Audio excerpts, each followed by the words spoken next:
Good evening, Gulf Coast.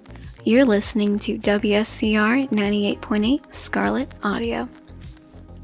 I'm Scarlet Echo. It's currently 11:07 p.m. here in Old Scarlet, and wherever you're listening from tonight, I hope you're safe, warm, and indoors. We have had a busy week. Several advisories were issued following the recent full moon. Additional reports continue to come in from St. Mercy, and for the third week in a row, we've received reports from travelers crossing the long crossing after dark. As always, we will be reviewing some of those reports tonight. Before we get started, let's take a look at the conditions around the coast. Current conditions across most coastal communities remain calm. Redwater Bay is reporting light fog along the shoreline after midnight. Graywater residents should expect increasing cloud cover overnight with visibility reduced in wooded areas before sunrise. The long crossing remains open. Travel is permitted. Travel is not recommended after midnight unless necessary.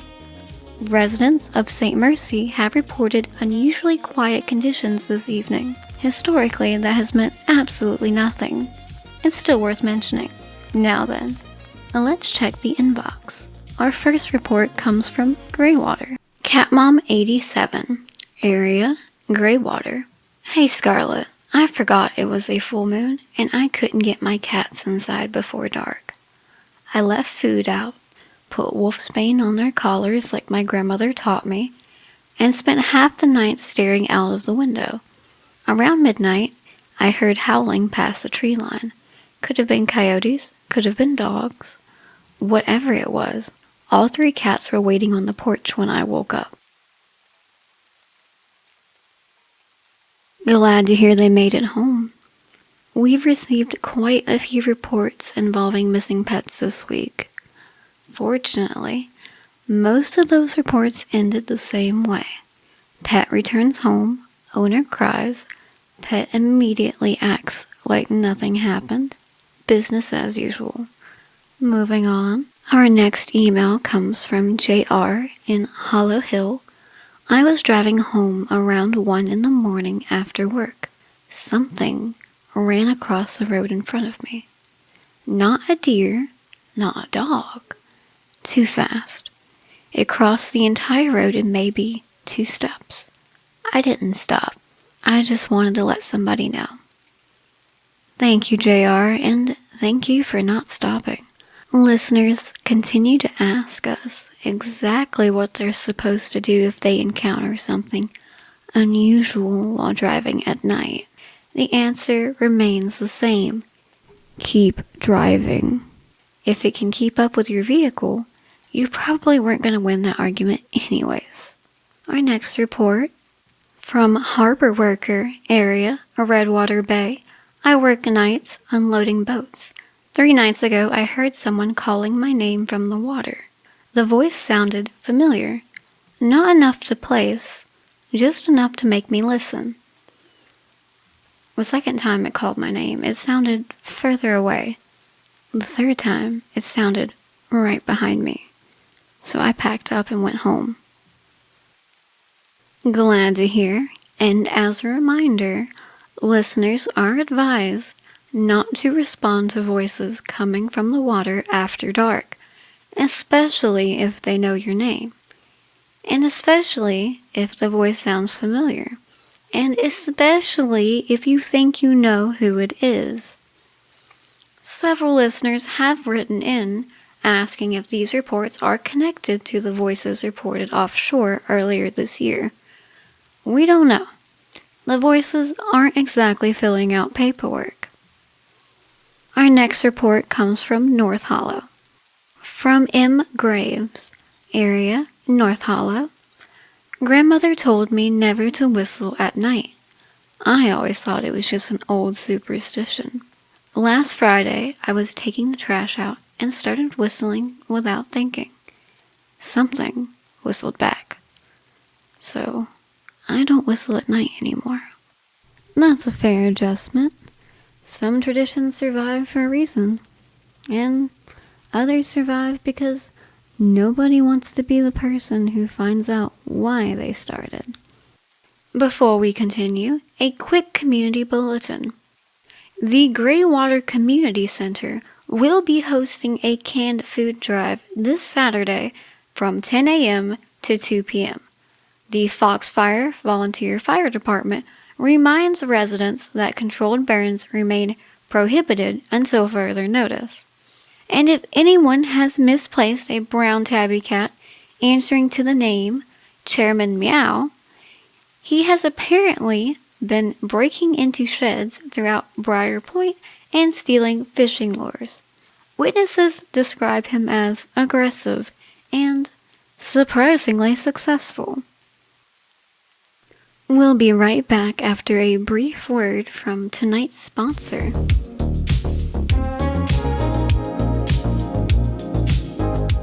Tonight's weather report is sponsored by Redwater Marine Supply. Whether you're fishing, shrimping, crabbing, or simply attempting to avoid whatever keeps calling your name from the bay, Redwater Marine Supply has everything you need. Located off Harbor Road. Open 6 days a week, closed during active evacuations.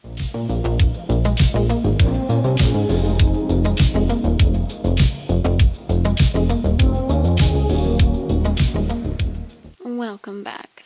You're listening to WSCR 98.8 ScarletAudio. I'm Scarlet Echo. Before we move on to St. Mercy, we have something a little different tonight. A listener left us a voicemail earlier this week. Normally, we don't air recordings without contacting the sender first. Unfortunately, they did not leave a callback number. But what they did leave was this. Hey. I don't know if this is the right place for this, but I'm driving across the long crossing right now. It's about 1:47 in the morning, and I know this is going to sound stupid, but there's a woman standing on the shoulder, and I've passed her 3 times now. I know that doesn't make sense, I know, but the first time I thought she was just walking. The second time, she was standing by the guardrail, and now the third time she was facing the water. I haven't turned around, and I haven't stopped, and I don't think I'm going to. I just wanted someone else to know. Anyways, if somebody calls looking for me, tell my wife I wasn't dumb enough to stop. Thank you for that report. For listeners wondering, no, we have not heard from him again. While that's not unusual, most people who leave hotline messages don't exactly follow up. Most of them simply continue living their lives. Probably. Anyways, before we get started with St. Mercy, let's address something that has generated an unreasonable amount of mail. The flamingos. I don't know why this has become our most requested topic, and I also don't know why half of you seem rather emotionally invested in it, but here we are. Starting off with flamingo victim in Briar Point. Scarlet, for the 3rd time this month, someone has stolen my lawn flamingos. Not 1, not 2, all 6. Again, if whoever is doing this is listening, please stop. My wife keeps buying replacements, and we're running out of room in the garage. For listeners unfamiliar with this situation, someone has apparently been stealing decorative flamingos from yards throughout Briar Point and Old Scarlet for approximately 4 months. No arrests have been made, no suspect has been identified, and the flamingos still have not been recovered. Our next one comes from Concerned Neighbor in Old Scarlet. I don't think they're being stolen. I think they're moving. One showed up in my backyard last month. I put it by the road, but next morning it was back. I'm choosing not to comment on that. Let's continue. From Anonymous in Greywater. I found 15 lawn flamingos arranged in a circle behind the abandoned bait shop. When I came back with my husband, they were gone, but I know what I saw.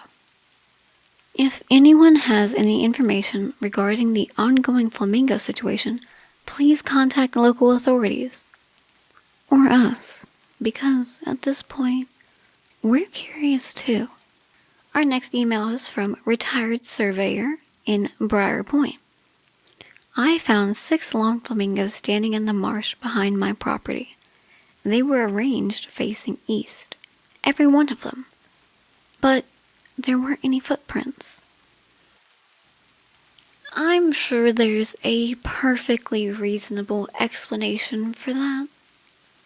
Unfortunately, I can't think of it right now. Continuing on.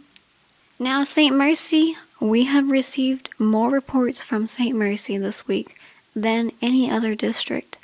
Not all of them were alarming. Some of them were simply strange. Others, well, let's read a few.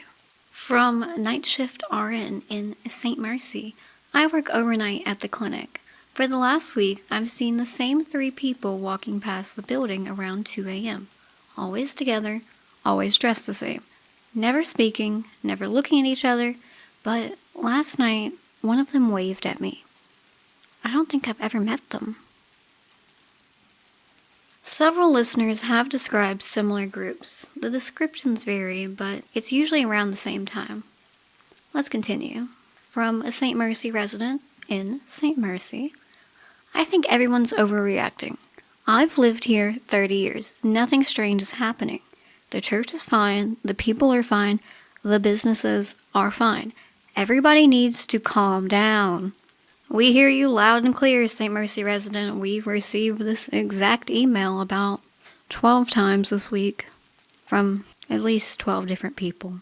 While you may not experience anything strange or unusual, others can't say the same, but we do respect your opinion. From Third Shift Stalker in St. Mercy, I was leaving work around 3 a.m. I saw several people walking between businesses downtown. I thought they were heading home. Then I realized every store was closed. Nobody had any cars. Nobody was talking. Then they all turned the same corner. So I followed them, but there wasn't anybody there. As a reminder, we do not recommend following unfamiliar individuals late at night, especially in St. Mercy after the recent advisories, and especially if your first instinct is, this seems like a bad idea. Hey Scarlet, this is Linda from Briar Point. I think I solved the flamingo thefts. There's a truck, an old white truck, no markings. I seen it 3 times this month. It drives through the neighborhood around 2 in the morning. Slow, real slow. And every time it shows up, somebody loses a flamingo. Anyways, I thought you should know. Actually, hang on, there's somebody in my yard. No, never mind, that's a flamingo. I remember owning that. Well, thank you for that report, Linda. If nothing else, we have established that the flamingos have remained committed to being unhelpful. Our next email is from Dockside Dan in Mirrorwater. My grandfather used to listen to KKY. He swore Travis would occasionally read weather reports before storms arrived. Not predictions, actual reports. Like, he already knew what was coming, but nobody believed him. We have heard variations of this story from multiple different people. From Betty L. in Old Scarlet. I'm 81 years old. I listened to KKY every night when my husband worked offshore. Back then, Travis used to end every broadcast the same way. If you hear knocking from the water, don't answer. I never thought much of it, but now I do. Unfortunately, most of the people who could confirm those stories are either unavailable or unwilling, which sadly tends to happen with stories that old. Before we sign off, a few final notes. The St. Mercy Advisory remains active. Residents are encouraged to avoid isolated roads and wooded areas after midnight. The Causeway Advisory remains unchanged. If travel is necessary, continue driving and avoid stopping for unfamiliar individuals. Reports involving voices from Redwater Bay continue to be monitored. And if somebody has been stealing your lawn flamingos, apparently you're not alone. We've received 23 emails about that this month. 23. For perspective, that's more than we received about sinkholes. And frankly, I'm not sure what to do with that information, but here you go. Well, that's all for tonight. Thank you to everyone who submitted reports. If you've experienced something unusual, suspicious, or simply difficult to explain, you can always submit a listener report through our website, and as always, reports may be edited for length and clarity, and names may be withheld upon request. I'm Scarlet Echo, and you're listening to WSCR 98.8 Scarlet Audio. Keep your radio close and keep your doors locked. And if you wake up at 2 a.m. and notice your reflection isn't where it's supposed to be, go back to bed. Good night, Gulf Coast. WSCR 98.8 Scarlet Audio. As a reminder, you're not alone out there.